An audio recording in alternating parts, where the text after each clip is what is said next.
Hello, and welcome to Alcohol Free Radio. I'm your host, Chris Becker, and I'm excited to have you join us. Whether you are new to the amazing and growing alcohol-free community or someone who is already familiar, we hope you enjoy our program. This is where you can hear from some people making a real difference, whether as brewers or producers of amazing beverages, influencers in the community, authors, storytellers, and more. We aim to break it down and bring it all together. Our goal is simple: to build awareness about this great community and to help make alcohol-free fun, easy, and tasting great. So here we go. Enjoy. Hey there, everybody. This is Chris Becker, and I'm excited to give you a little preamble of this episode of Meet the Makers with our CEO, Dan Stiller. Dan had a chance to meet with Rob Fink, the founder of Big Drop Brewing. We have been doing a lot of work with Better Roads and Big Drop for a long time. Big fan of what they're doing, both in the UK and North America.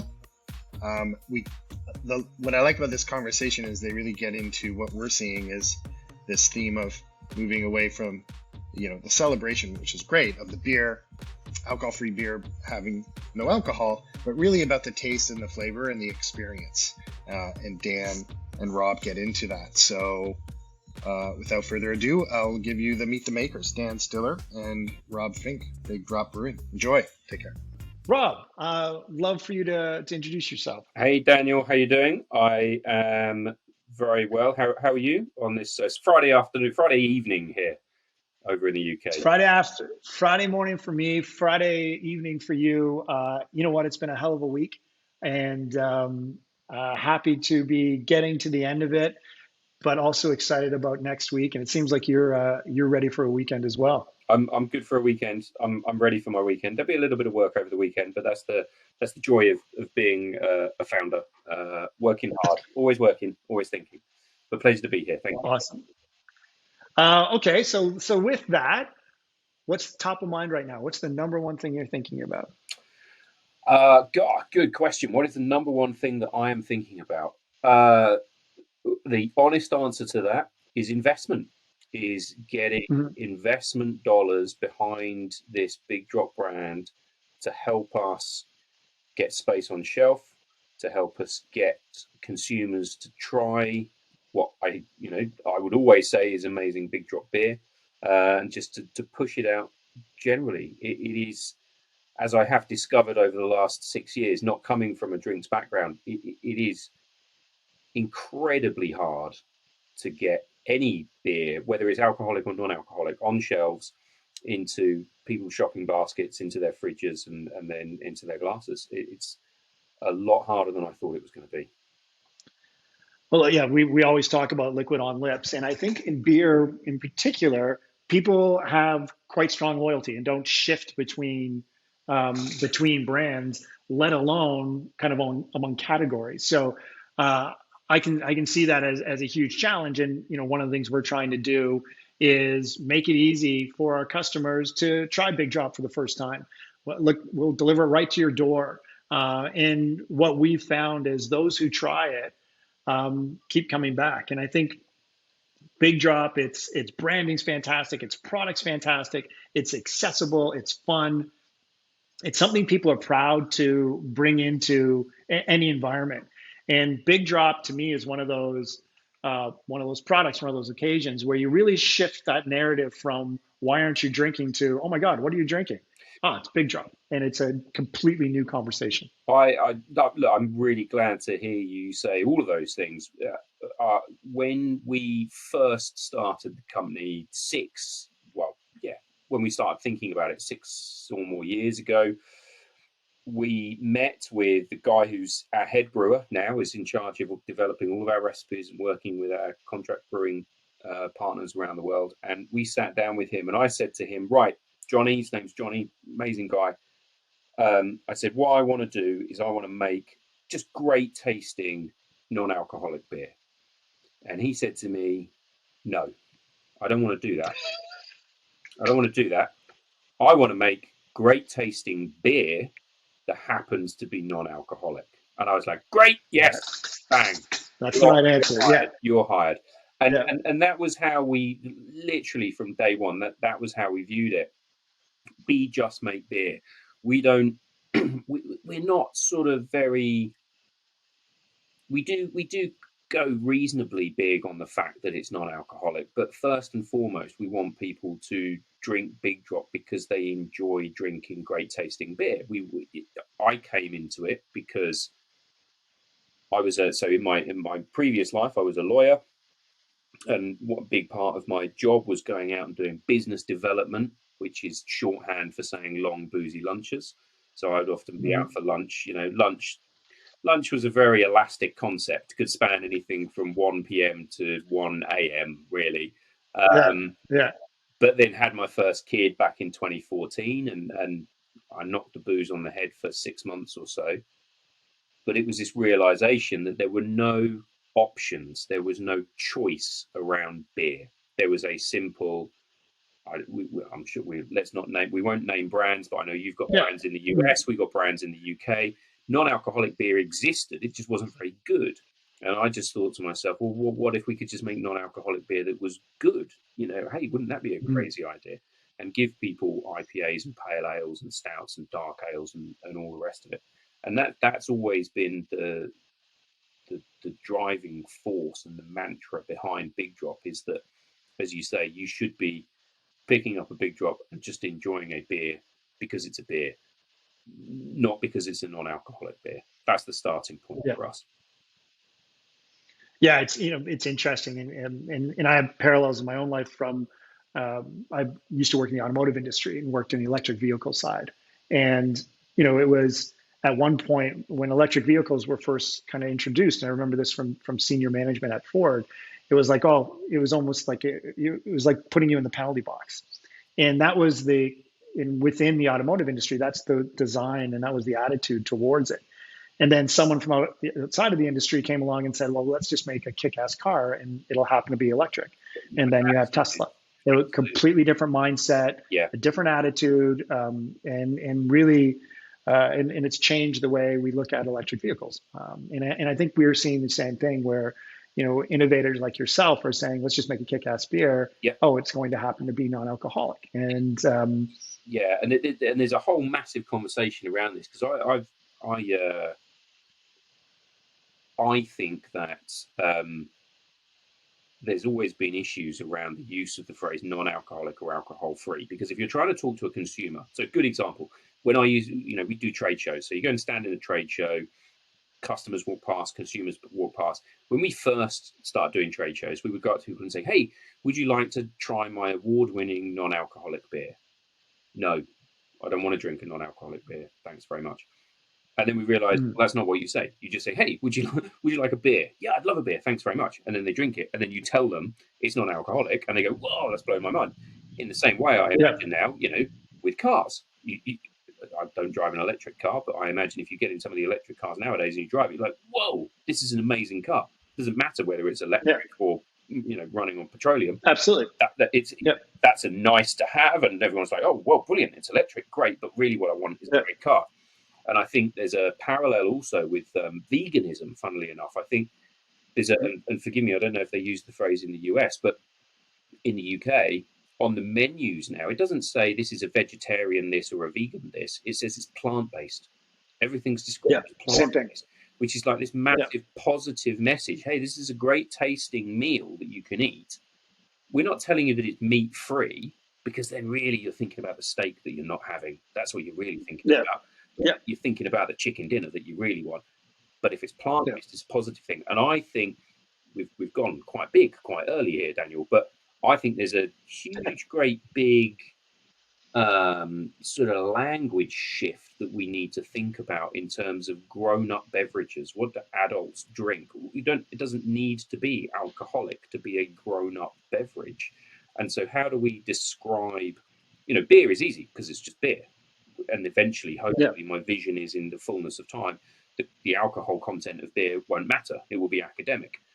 But how do you describe that whole category of grown-up drinks without reference to it being non-alcoholic or, over here, alcohol-free?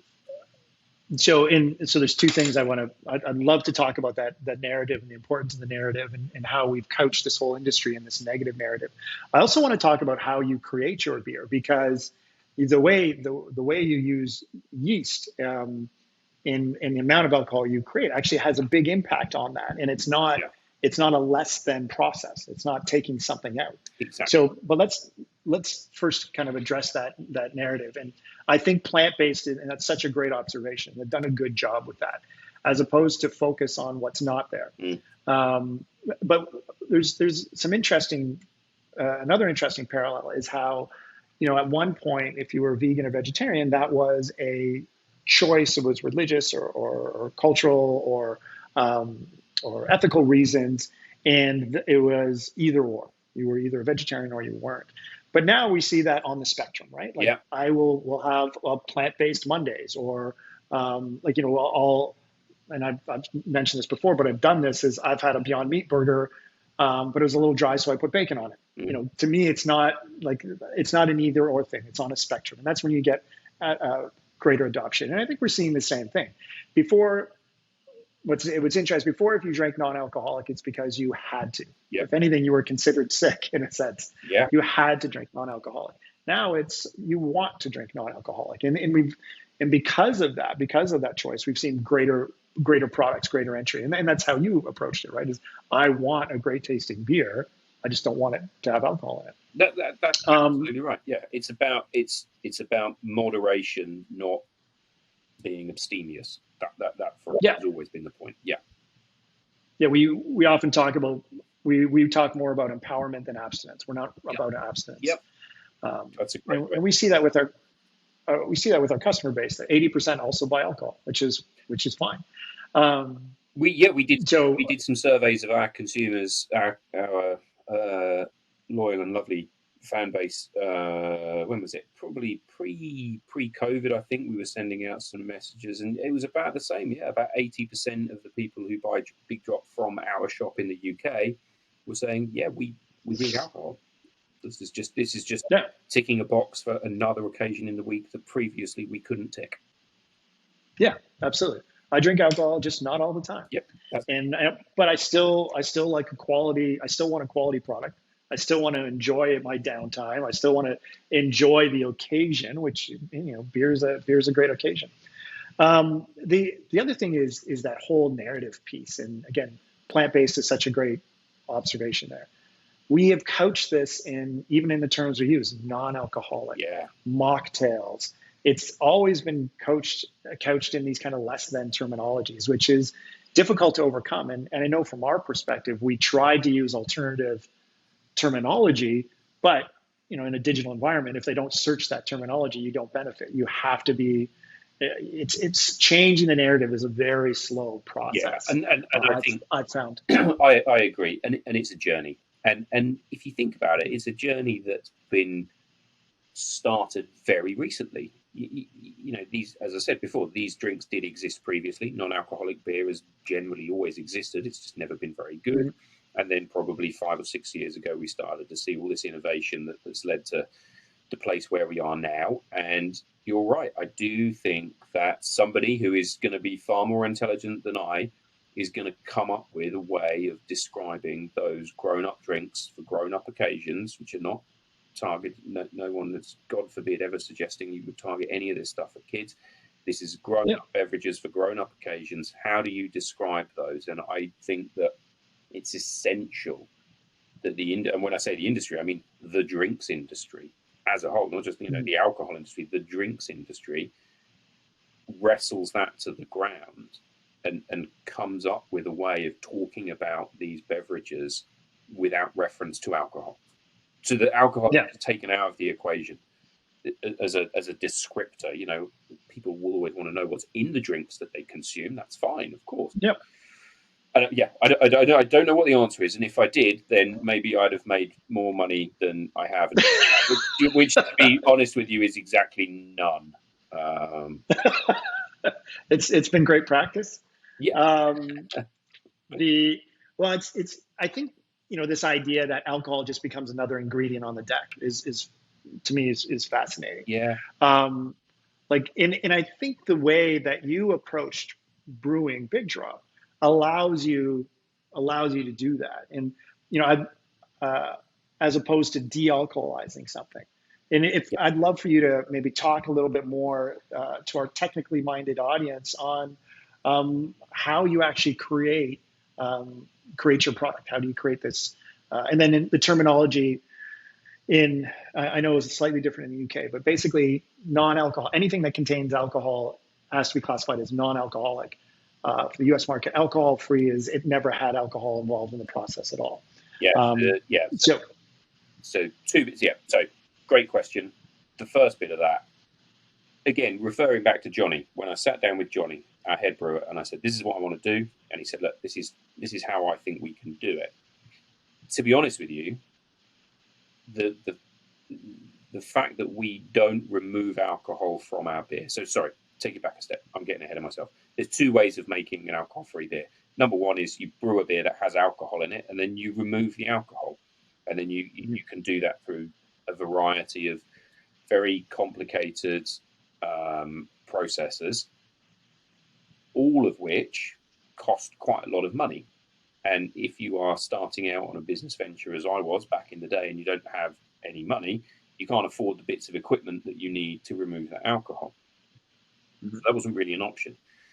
But the second point was that, as I said, what I was trying to do was to create different styles and different flavors. IPA, great example. IPA, I mean, it covers a multitude of sins, but fundamentally you want a much more flavorsome, hoppy style beer than with lager. Yeah. You cannot brew a 5, 6, 7% IPA with all of those hoppy aromas, put it in a glass and go, "Oh, that's lovely," and then run it through a de-alcoholization machine and get exactly the same beverage out the other side, but just without the alcohol. It doesn't work because you're going to remove aromas. Primarily, it's aroma. As most people know, whatever the statistic is, 80% of what you taste is actually what you smell. So if you don't have those aromas, you're not going to get the same beverage. So Johnny said to me, what we're going to do is we're going to brew it to strength, which fundamentally means that we brew beer. It's just beer.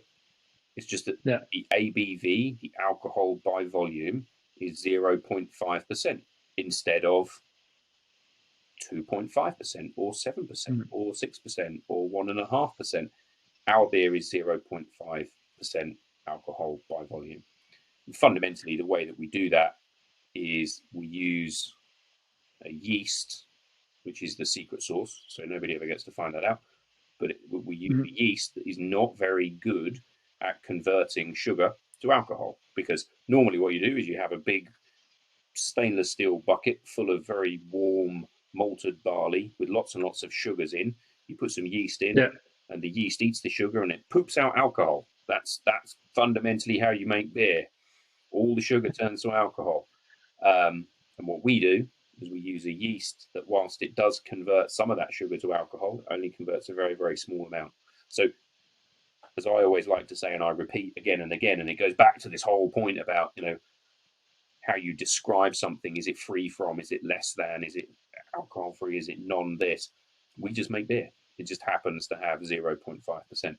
Now, the second point that you made about labeling, for my sins as an ex-lawyer, I probably spent far too much time looking at labeling regulations around the world, because we produce in the UK, also in the US and in Australia.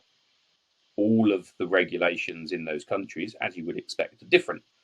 So in the UK, we make alcohol-free beer. In Australia, we make non-alcoholic beer.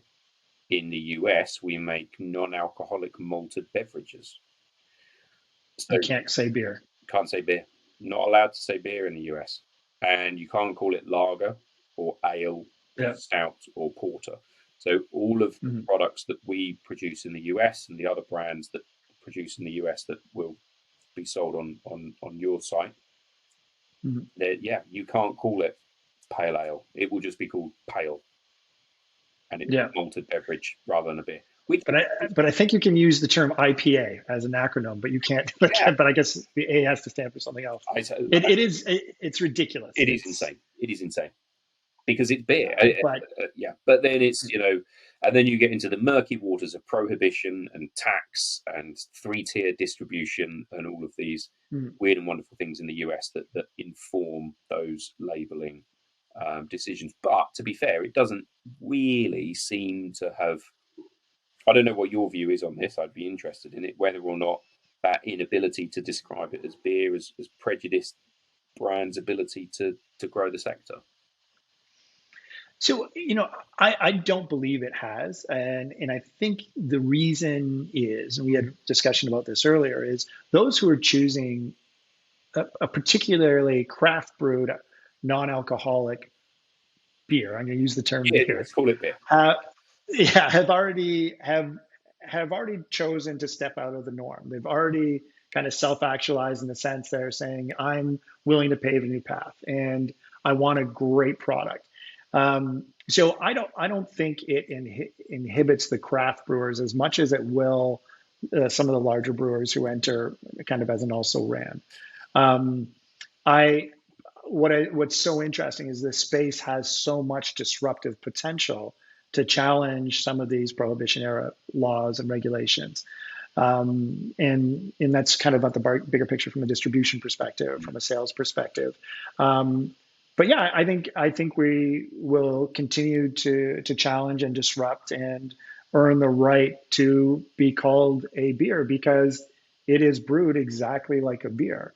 And the process and the innovation shouldn't be punished because we don't have an addictive carcinogen. That's like we're reducing the addictive carcinogen. Why are we not allowed to, why are we being punished? At least I think it's an interesting conversation, and one that, as this category continues to grow, it's one that's going to be addressed for sure. Absolutely, it will be, and it will be fascinating. But you're absolutely right. Why should we not be called beer? Why is a 0. Presumably, I could do exactly the same thing as I do now, but produce something that's 0.6% alcohol and then call it beer. That doesn't really seem to make any sense to me. No, and this is a conversation I have often is that when you think about your best meal, your favorite events, your favorite opportunity, your favorite times, it's not about the product as much as it is about the environment. And what we're really talking about is, and if you think about your origin story as well, it was about wanting to be in an environment but not wanting that alcohol. I'm just trying to get rid of that 6% of the drink. I still want everything that's associated with the 94% of the drink. I want to have something in my hand, and I'm one of those people that maybe it's a crutch, but I like to have something in my hand when I'm in a social event. I do. To me, it's usually a beer. But I love the occasion of I play hockey. After game, there's no way I'm not going to have a beer. It's just part of what I do, and it's all these occasions. It's not and it has nothing. It really has nothing to do with that 6%. Completely.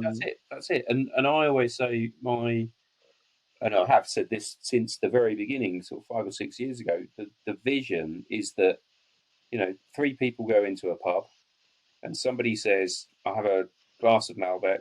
Somebody says, "Yeah, I'll have a gin and tonic," and somebody says, "I'll have a pint of Big Drop, please." And the bar person serves all of those drinks, and everybody stands there enjoying their drinks and having a nice time. And at no point has anybody said the words non-alcoholic in that entire conversation. Nobody's gone in and said, "Oh, I'm terribly..." Well, we're British, so we always apologise before we do anything. So I'm terribly sorry. I'm terribly sorry. Do you have anything non-alcoholic? Americans probably a bit more upfront about it, but if you're British, you have to apologise. And the bar person's go, "Oh, well, you want a non-alcoholic beer? Oh, do you not want a proper beer?" No one says that. You just order it, 3 drinks, and it comes right back round, I think, to that bigger vision piece of how do we help define that grown-up drinks category without reference to alcohol. So that, as you say, sure, you can have it on your ingredients list, and sure, people absolutely should know what they are consuming. but how do you define grown-up drinks so that the inclusion of alcohol is not determinative of the quality of the beverage? Yeah, absolutely. And unfortunately, that's where the narrative stands now. And we run up against pricing with that as well, is because the concept is, well, it has less alcohol, it must be cheaper. Like, well, no, that's actually not how it works. Alcohol happens naturally. Definitely doesn't work like that. Trust me. No. But when we first started, our company was Better Roads Premium Beverages, because we wanted to push that narrative that these are great premium adult-oriented beverages. These aren't sugar laden. These are products that give you pause for thought, have a bump in the road. They're fit an adult taste profile. And we really wanted to focus on that. We wanted to take non-alcoholic, alcohol-free out of our narrative and just really focus on premium beverages. Yeah. And then we got feedback from people saying, "Hey, I was on your site, had no idea it was a non-alcoholic site." I'm like, okay, well, or we looked on our searches, and people searching our product weren't searching for non-alcoholic, weren't finding us. Yeah. So at the end of the day, you do, in a sense, we have to change the messaging, but we have to change it from the inside, because that's where our customers are. Right now, they're still searching within the narrative. They're still speaking the language that they know. And it's, as you said, it's a journey. We're going to have to slowly kind of change that narrative and get to the point where it is, oh, this is a great tasting beer. Oh, the ingredient deck, it contains this, and its alcohol content is this. And that's where you see it. And that's the difference between, consumer brands or FMCG and tech. You can't just go in and overnight revolutionize the way that people perceive beer or wine or spirits or whatever it is. It is a slow burn, but you can only move as fast as the consumer audience will move. And yes, you can inform them and educate them and nudge them and help them and give them offerings, and things will change. And even over here, people I've known for years come up to me suddenly and go, "Blimey, I had one of your beers the other day. It's brilliant." I was like, "Really? Seriously? It's taken you 3 years to drink one of these beers? Come on. I've been doing this for 6. I've known you for 20. Yeah. I've only just tried one." And then they're like, "Oh, I'm going to buy more of these." And I'm like, "Oh my God, this is hard work, isn't it?" But that's just what it is. It's just what you have to do. So it's fine. It's fine. Yeah. We're all on the journey. Yeah, absolutely. And I have these conversations all the time, is, especially from those who, where alcohol has been a major part of their life, even if they're changing it. We still have to overcome this attitude that it's a less than product. And, I love, and this is why I love doing this. I love talking to producers, so people understand the passion and the energy and the dedication to the product, to the quality of the product. As people understand that, I think when they engage with the product, it has a different story to it, and they understand that these are craft created products. And I think beer's done an amazing job. I think wine, when you de-alcoholize wine, it does change the flavor, and it's kind of like a Diet Coke experience. Yeah. It's still a great flavor. It's a different flavor. And if you can't bridge that gap, then, I think beer is much different. I think the gap, if any, is minimal. And for me, it doesn't exist. Yeah. It's just a great tasting beer. It is. And you can fundamentally, and I know that you can, because we've won awards that says that you can produce a 0.5 beer that is as good, if not better, than beers which are 4, 5, 6%. Now, I always say you're never going to drink a Big Drop, and we're not trying to fool you into thinking you're drinking a 7% IPA, but we've done more than enough tastings with people and not told them what it is and just said, "You tell me how strong you think that beer is," and they've got, I don't know, 3.5%. It's not easy by any stretch of the imagination, but it can be done. but and then I think you're right, and I know nothing about wine or spirits or AFNA wine or spirits at all, so I do not presume to talk about them. But it seems to me that because with the spirits, you very often will add a mixer. The actual AB, if you served a gin and tonic, I don't know this to be true, but if you served a gin and tonic with a goodly measure of tonic, the actual alcohol content of that is low enough that you could create an NA version of it. But the problem with wine is it kind of occupies that middle ground where you don't add anything to wine, generally speaking. You drink wine and it is, anywhere between, I guess, 9% and 15-16%, whatever it is. So, but it's a ready to drink product, it's right? a ready to drink product, and you're not adding any. Nobody really adds anything to wine, and I think it's it seems that it's extremely difficult to me. So I'm very glad that I didn't go into wine. Maybe I should have gone into NA spirits, but I'm very glad I didn't try to do wine. One of the things I like about the beer category is that our customers like craft. That when we've had some of the larger brands come on, they actually didn't do well. Our buyers like craft beer. They like. I think they like the uniqueness. They like the emphasis on the product quality as opposed to just a recognized brand. And they've made an effort to find us, so they'll make an effort to find a great tasting beer. And what we've seen is Big Drop's our number one selling beer. Our customers have great loyalty to the brand. They continue to buy throughout the entire lineup. Can't wait for the colder months to come in, and the Galactic Dark's going to start to take off again. Yeah, it was the first beer. It was the first beer that we ever made, the stout. Everyone said to me, "You're an idiot giving up a highly lucrative career as a lawyer to start an alcohol-free brewing company." That was the first thing they said to me. And then they said, "Sorry, hang on, you're not doing a lager, you're doing a stout." And I was like, "Yeah," because I like dark beers. That's generally where I live. And it was what I couldn't get when I'd stopped drinking for this period of time. It was like, well, this is all NA lager. This is boring. I don't want to drink that. So let's do the stout. And that recipe has been pretty much unchanged for about 6 years now. Johnny absolutely nailed that one, like almost first time round. And it's my baby. That's my baby. Yeah. No, it's my favorite. It's one that I actually drink all year round. Some I say the winter months because that's when we see it take off. But I tend to drink stouts all year round. It's like you said, it's kind of where I live in the beer category, both alcohol and non-alcoholic. But it's a great product, and I think it's one that seems more difficult, and I can say that because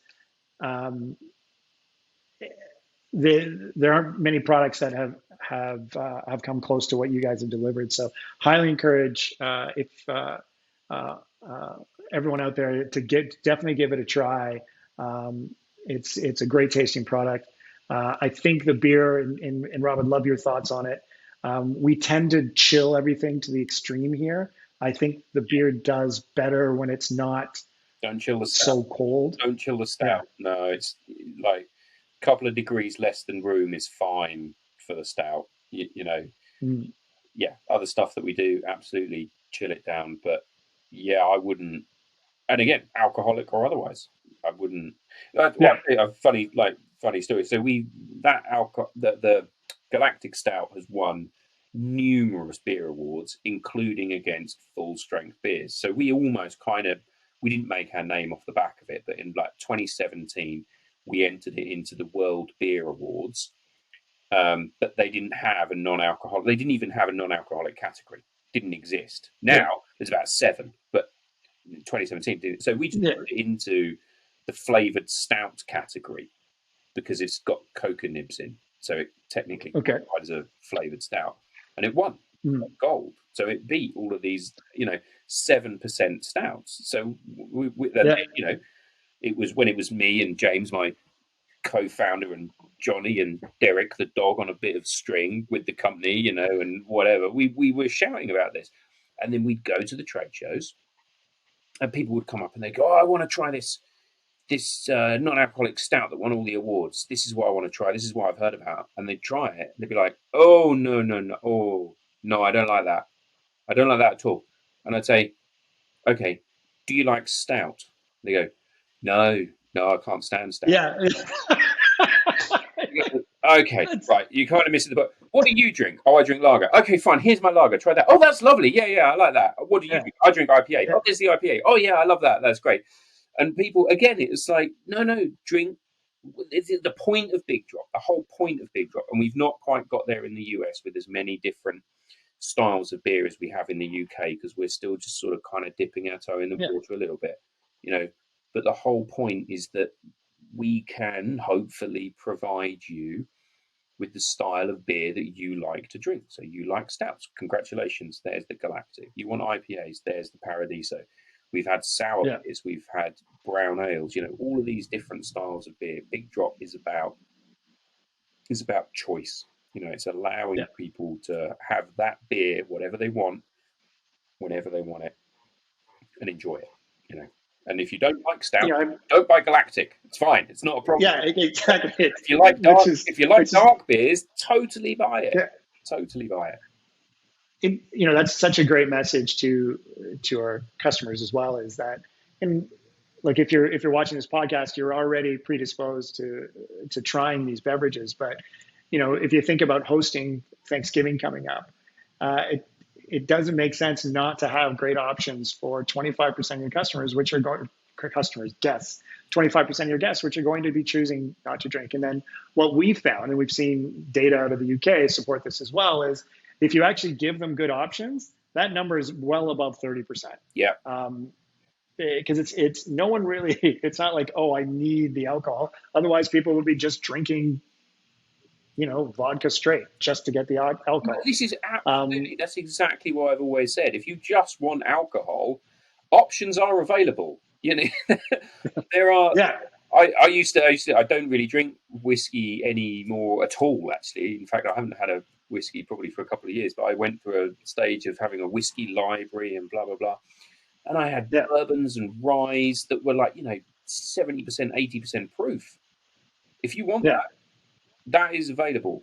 But people generally, all research that I ever see says that people select what they drink based on flavour. That's what they want. Yep. They just want to drink something that tastes nice. So as you say, if you can give them something that tastes nice, that fits the occasion, that is a great, you know, really good point. You know, I mean, a social occasion, I'm like you. I want to hold a glass in my hand, you know, just because it's a thing and this is where I am. This is the social situation. Yeah. It tastes great. It doesn't need alcohol in it. It's a complete and that's that narrative. That's that narrative that we're trying to deliver, and thinking you're obviously playing this key role by making sure that when people first engage with this space, with this category, they're engaging with great product, because we've kind of had to dig ourselves out of a hole where people first engaged with the non-alcoholic category with some underwhelming product, and a lot of people stepped away and said, "This isn't for me." You know, but that idea of, you know, I don't like stout, but oh, the stout isn't for me. Yeah, well, it's because it's a stout. That's got to be frustrating. I know I've taken up a ton of your time, but one last question: when you guys won that award back in, you said it was 2017. I think so. What was the rest of the industry like? What did your competitors think? Like, were people kind of shocked, or was it just accepted and kind of? It was a good stepping stone to acceptance in the sort of UK craft beer scene. So we've always, you know, we always shout about our successes and we shout about what we do, but we've just kind of, you know, turned up at craft beer shows. We've done our thing, and it's been fascinating to see that movement in craft beer as an industry. So not sort of members of the public or anything, but as an industry, really welcome us into the fold with open arms now. I think we're quite well respected in the craft beer industry, in the scene in the UK. And we turn up at London Craft Beer Week and London Craft this, and we go to Manchester and whatever. And there's the Big Drop guys. You want an NA beer, you go and talk to those guys. They're the guys that know what they're talking about. And that award in 2017 was, the first stepping stone to allow us to do that. And craft beer guys, they know what they're talking about. If they drink your beer and it tastes like rubbish, then they won't tell you. Again. Imagine. They're not going to welcome you with open arms. They want good tasting beer. You don't last long in craft beer if you've got rubbish tasting beer. I can imagine. So it was a very, very good first step, and I think with the benefit of hindsight, then it was a good decision to do that stout as the first beer rather than do a lager and try and say, hey, right, I'm just going to try and nail this market by volume and blah, blah, blah. It's like, no, I just want to make it, which is completely true. I just wanted to make a beer that I wanted to drink. Yeah. Simple as that, really. Yeah. Well, that's such a perfect founder story. I love it. Even if you just made it up, but I know you didn't. It's a great story. I totally didn't. I think that's what, because I lost an absolute ton of money making the beer that I wanted to drink. It's been an incredibly expensive journey. Yeah, well, I hear you on that. I hear you on this journey. But I think that's what people want to know, is that you're passionate about it because it's something that you want to drink, you want on your table. It's not about, like you said, just chasing a market. It's about creating great product that you're proud of. Yeah. Rob, what would you like to leave our community with? Just some last thoughts, and then we'll quickly wrap this up. What would I like to leave you thought-wise? Oh goodness, I don't know. It would be presumptuous of me, I think, to leave any thoughts with your US fans and consumers and customers. I just think that the next 3 to 5 years are going to be an absolute blast, because I think that all of the people working in this industry who are producing good beer, and I think, do you know what? That's what I'd leave you with. That's my point, and I always say this. I was in Antwerp, in Netherlands, whatever, a few years ago, and we had this Dutch importer, and Heineken Zero had just come onto the scene. Mm-hmm. And he said to me, "What are you going to do about Heineken?" And I said, "Nothing. What do you think I'm going to do about Heineken? How could I ever meaningfully do anything about Heineken releasing Heineken Zero?" And he said, "Are you not worried about it?" I said, "No, I'm not worried about it, because I've tried it, and in my opinion, Heineken Zero is actually a pretty decent 0.0 lager. Great. If they want to spend tens of millions of dollars telling people that it's okay to drink alcohol-free beer, I am down with that. Absolutely down with that. What winds me up, what makes me cross, is when, and it's not just big companies, it's small companies, medium companies, all sorts of companies release alcohol-free beer, non-alcoholic beer, which is rubbish. That's what drives me up the wall. So, yeah, because then, as you say, people try it and they go, my prejudices were correct. This is all exactly. And I'm now not going to engage in it. And it's going to take me, Rob, at Big Drop, more marketing dollars to convince them to try a Big Drop, because they've tried something else that was a bit rubbish. So what I would say is, try everything. Try it all and find out where you live as a drinker. Because what's great about where we are now is all of that choice. That it doesn't just need to be about the beers. It can be some of the wines and the spirits and all the other stuff, the good stuff. Kombuchas, like we never, in the UK, no one knew what was kombucha. Nobody knew about kombucha 5 years ago. It was a whole other thing. Shrubs. Do you do any shrubs in the US? Yeah, we've experimented with shrubs. There's some really great products out there. Never big sellers for us, but I think as this category continues to evolve, we're probably 5 to 10 years behind the UK. Yeah. So as the category continues to evolve, there's more and more shrubs and kombuchas and all of that stuff, alternatives. All that good stuff. And I think that's the thing, is like, just as a drinker, what would I leave you with? Just try everything and work out where you live. Because as I said, hopefully lots of people will love my Big Drop Galactic Stout, but it doesn't matter. No, not everybody needs to like it, but the more people that drink all of these amazing beverages, the faster the category will grow, and that is all to the good. Well, I will tell you, I've started developing a taste for sours, so I'm looking forward to trying. You guys, do you have one in the UK or? Oh, it's tricky. It's tricky because the true farmhouse sour in the European style, you need to use the yeast is called lactobacillus. It's incredibly aggressive. Okay. So it just sugar, just bosh, turns to alcohol. It's dead. So we spent a lot of time. What you end up having to do is you end up having to put in flavorings. So we use like black tea, vinegars, things like that to give it that sour taste. We've done a couple of really cracking fruit sours. And then some of the true traditional brewers got quite cross because they were like, well, this isn't a real sour because you're not using lactobacillus. To which we just said, Yarbu, no, you're right. We don't really care, frankly. But I think that's the opportunity as well. Is and I see this with wine. I see this in the spirits category, and even beyond traditional spirits, where people are using like tea distillates and things. Is you don't have to be beholden to tradition. No. And you can break beyond that. And in many ways, if you look at the German beer industry, they were, the Reinheitsgebot and all that, they were held back by tradition. One of our best beers that we ever released, sorry, I am conscious of time, but one of our best beers that we ever released, we called it an Imperial Stout. And that really wound people up because they were like, well, it can't be an Imperial Stout because it's not 10% ABV.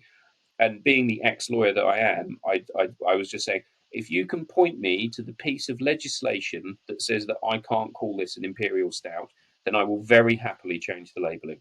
And nobody could. So we just sort of cracked on. And yeah, that's the sort of innovation and change and mashing it all up that will move the sector forward. Absolutely. And that's a great thing to stop on. Rob, thank you so much for your time. I really appreciate it. Thanks for sharing not just the founder story, but the technical aspects as well as this, this compelling journey that we have and a challenge. And yeah, I do look forward to one day when you get to sponsor the World Cup. I can see it now. What year will that be? I don't know. 2020. Let's go 26. Let's be ambitious. 2026. Yeah. Perfect. Okay, Rob, thank you so much. Thanks everybody for watching. And that wraps up another Meet the Makers with Rob Fink from Big Drop. Thanks everybody. Bye. Thank you. Well, we hope you enjoyed this episode of Alcohol Free Radio. We'd love to hear from you. Send us a message on social media or through email at hello@betterroads.com. Great to be here with you all together. Take care.